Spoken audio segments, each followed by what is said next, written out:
Hello. Hi, Popcorn Junkies. Hello and welcome to the Popcorn Junkies Top 10 Films of the Year. Just for clarity, for a lot of our American followers and international sort of followers, the films that we choose within our parameters, which are essentially the calendar year of 2023.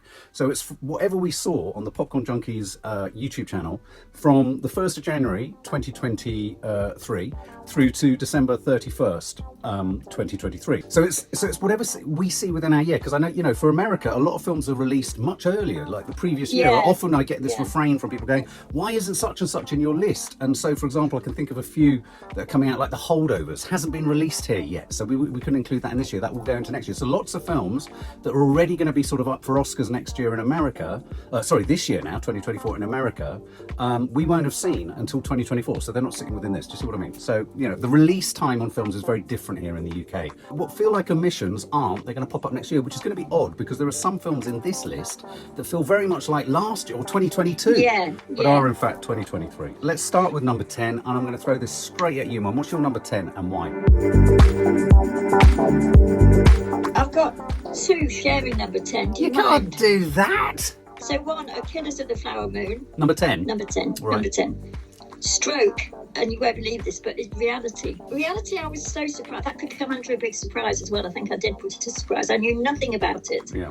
Reality is the Sydney Sweeney film, just to explain, the one where she plays, her role and the script is lifted from FBI transcripts, and she plays essentially a whistleblower under the Trump administration. I thought it was riveting, and it stayed with me a long time, and I don't even know what you call that type of film, docudrama. That just peeps in at number 10. But also, Killers of the Flower Moon, I did not know what to do with it. I can't put it nowhere. It's Scorsese. Lots of it was beautiful. He can't do a bad shot. He can't do a bad zoom. He can't do a bad anything. I don't know how enthusiastic I was at the time, but looking back on it now, I can't remember that much. That absolutely blew me away. Maybe it I think you're trying to hedge your bets here, Mum.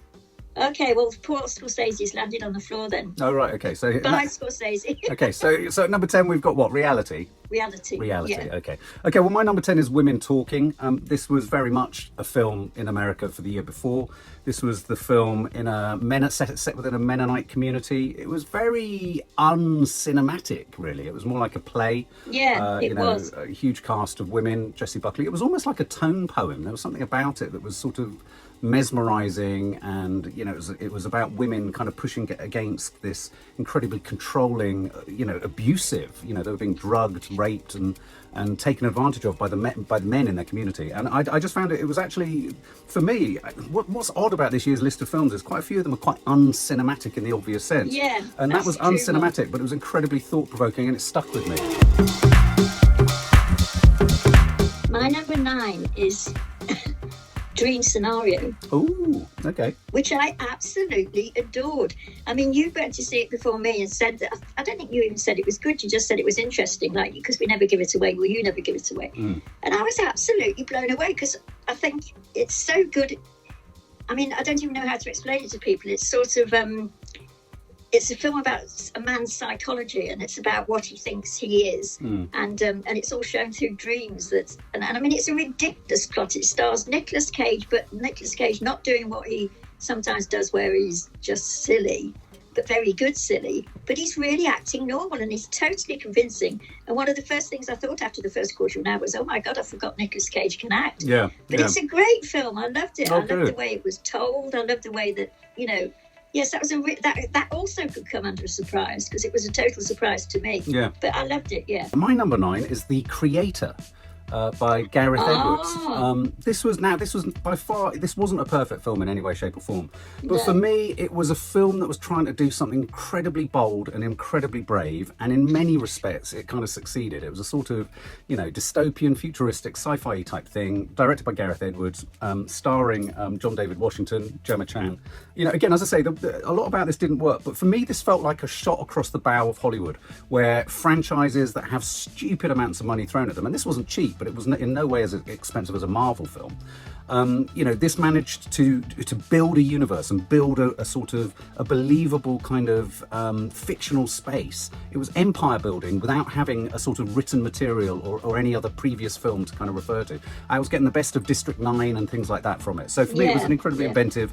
I found it really compelling. And whilst, yes, as I say, there were parts of it that didn't quite hit home. In that sci-fi, franchisey, superhero, total escapist kind of area, for me it was the standout film of the year already.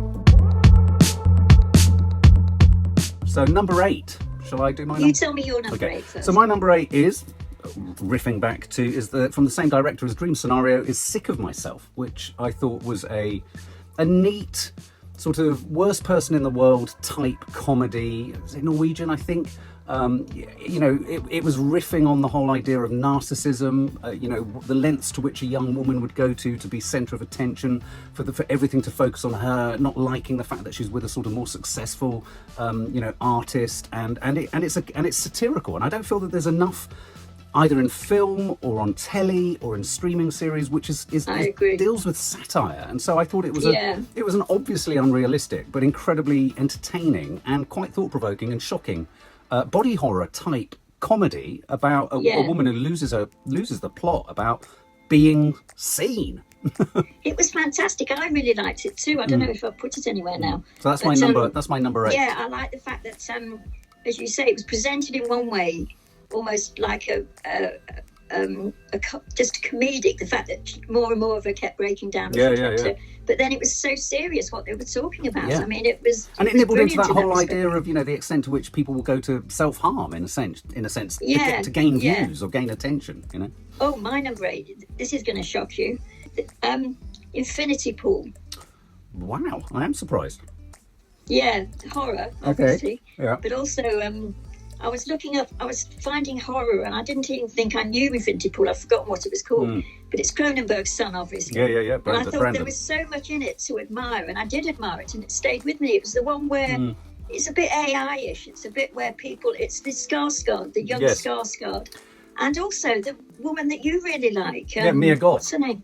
Yeah. Mia Goth. Yeah. Well, it was another one of those films that was riffing. Previous year we had Triangle of Sadness in the menu. It was one of those films riffing on the whole idea of what the wealthy, the horror of the wealthy. And how it can twist into nastiness and sort of disturbance and all that kind of stuff. He did it really well, I thought. And up until this point, I can't even think of what else he's done, Cronenberg's son. But I thought, there's a chip off the old block there, because that really, really stayed with me. Okay, well, my number 7 I'll run in with, because you've already mentioned it. My number 7 is Dream Scenario. This must be a first, actually, insofar as the same director has 2 films in the top 10, and they're both alongside each other for me. So Dream Scenario, as you rightly said, Mum, Nick Cage's turn as a kind of ordinary, invisible man, middle-aged man who is no longer seen and who is given this opportunity through a rather soulless sort of, fact, which is that he keeps appearing in a very nondescript fashion in people's dreams. And I thought it really spoke to this film a really strong sense of the emptiness of fame, or the emptiness of going viral, and how the pursuit of it doesn't necessarily even come close to the person who becomes viral. So he becomes viral for something he's not even responsible for. He even tries to sort of press the idea of, do I do anything in the dreams? And when he's told nothing, he's sort of even made to reflect on, I've become viral for being boring, even in dreams. He doesn't like the fact that he's doing nothing in the dreams. He feels he should be doing something. Absolutely. But what's been happening in his life is that everybody he knows has written a book, and he hasn't written a book. But it turns out he's done no work to write a book. So he doesn't, it's typical wrong footing you all the time. It's a very, Nicolas Cage is brilliant. I think it was a real continuation of that, of the same topic was Sick of Myself. The idea of being notable, being famous, becoming viral, becoming, notorious for the right or wrong reasons. To what ends do you want that sort of, if you like, that fame and that recognition? Is it about just the recognition for recognition's sake, or is it about it being about something you've achieved? My number 7 is a bit on a theme, a bit like Infinity Pool, in the sense that it's Talk to Me. Oh, okay. Horror. Yeah. And I saw it again recently with the family on TV, and it was just as good as it was when I saw it at the cinema. So it's a good independent, is it? I don't know who directed very much so, it. Yeah. 2 YouTubers. I mean, I thought it shouldn't work. When I saw the trailer and saw that what they were touching, I mean, it's a classic horror in the sense that everybody gets taken off into a different land, you know, like by taking a drug. I mean, that's what it's analogous with. It's teenagers, and it's almost like teenagers trying drugs for the first time and being taken off somewhere, and they can't get back home in a way. It's the short-term high that a lot of drugs these days give youngsters. I thought it was a really clever film. You know, horror films are at their best when they're about something obviously horrific, but they're really about something else. And this for me was about the sort of the dangers, or transplanting the dangers of short-term highs into the world of seances, which I thought was a really neat trick. Yeah, I hadn't even thought in terms of saying the word seances, but you're right, absolutely. And to finish my point, which of course I never do, is in the trailer, because it's a hand, it's a mummified hand. It's not even a mummified hand, is it? Well, yes, it is. It's a mummified hand that's then ceramicized.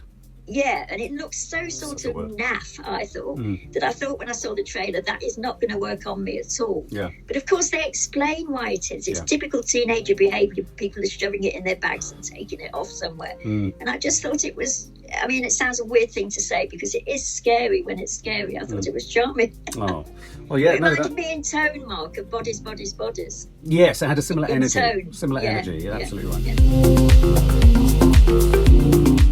Okay, number 6, Mum. The Beasts. Ah, yeah, which I still haven't had a chance to see, but yeah, you loved this film, didn't you? I did, and I sort of, when we were talking about it before, I revisited it in my head because I did love it when I came out, and you know what I'm like for wanting to see films twice. So yeah, I thought it was good. It's a sort of French stroke. It's a joint European film. Is it film, set in Spain? Is that right? Spain, yeah, Galicia, I think, Spain and France, and it's about a couple. The guy Dennis, whatever his name is, the big guy, goes with his wife to live in an area of Spain. It's really interesting, in fact, because you get all the stuff of migration. It's about migration, basically. So it tickles at the edges of that whole Brexit immigration migration crisis at the heart of Europe, really, doesn't it? And he's a real proper goodie in this. He's got real ideas for turning the land into an ecological thing, whatever.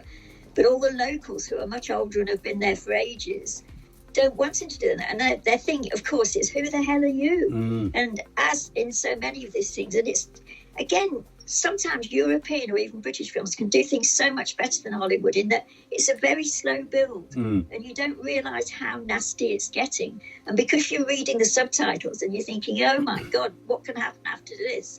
Yeah, it's a good film. I'd recommend it. Yeah, no, I mean, I really want to see it. It's one of the ones I was trying to catch up on over Christmas, but failed. My number 6, and then this is part 1 of the whole top 10. So my number 6 is Reality, which is the Sydney Sweeney. The one which is a curious one. In terms of genre, it's a really difficult one to define. It's lifted from authentic transcripts, real transcripts of the FBI's investigation of a whistleblower who's whistleblowing about Russian interference in the election, which is very apt and very of now. And it starts with them almost, I thought they were going to lip sync the actual kind of tapes, you know. But in fact, it's an incredibly stressful, sinister, pressurized film in which this young girl, I was pinging off the walls, not knowing whether to believe her, not knowing whether to trust her. And then when you discover what she's up to, you're beginning to root for her, and then you're not rooting for her. And then I thought the FBI agents were both, on the one hand, sort of warm and engaging, and then distant and dislocated and absent. So you had that Kafka-esque kind of authority and the sort of nebulous face of the system trying to get into you. And so I found it quite sinister and scary as well at the same time. I found it absolutely riveting. It was a riveting watch, and it was an entirely surprising experience. You know, and she's just, if I know Sydney Sweeney doesn't, she's doing a lot of kind of, I think she's doing some Marvel stuff and what have you, but this was a sensational moment for her as an actress. I just thought she was absolutely impeccable. I think what makes this film so special is that it's precisely a true story, and I think it really helps not knowing what the story is. I think anyone who's if you read a review of any of it, you're not going to get the same hit I got, because I went into it cold, and I didn't know, I didn't know what I was going to get. So there you go. Those are our top 10 to 6. Tell us if you agree with us so far, and tune in and check in on our top 5.